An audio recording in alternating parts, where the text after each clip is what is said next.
I'm Dwayne from Dwayne Outdoor Adventures. Like and subscribe on my YouTube channel. I'd appreciate it.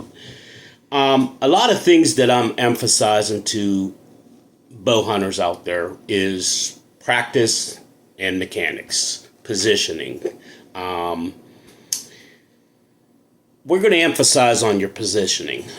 Positioning means a lot of things. You could take it whatever way, but until I describe it to you, you'll understand where I'm coming from. If you're a tree stand hunter, you want to be able to be 100% sure that when you pull that bow up, that pin is going to hit where you want to put it. Okay?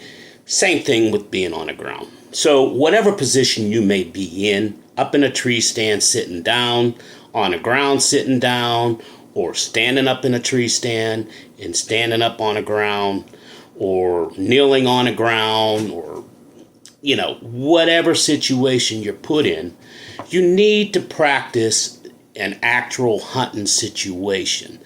A lot of people have the privilege to take their equipment, such as their bow and their target, out with their tree stand, put their tree stand up where they want it, and practice. That's the smart thing to do, okay?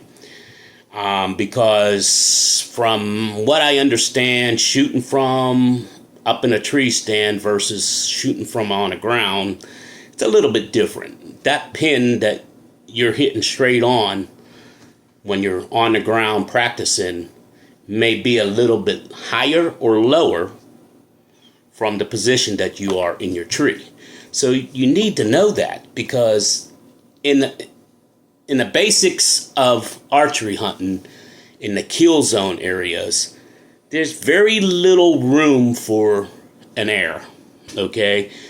So that's one of the reasons I emphasize positioning, mechanics, practice those hunting situations. Like and subscribe, Dwayne Outdoor Adventures. We'll see you soon.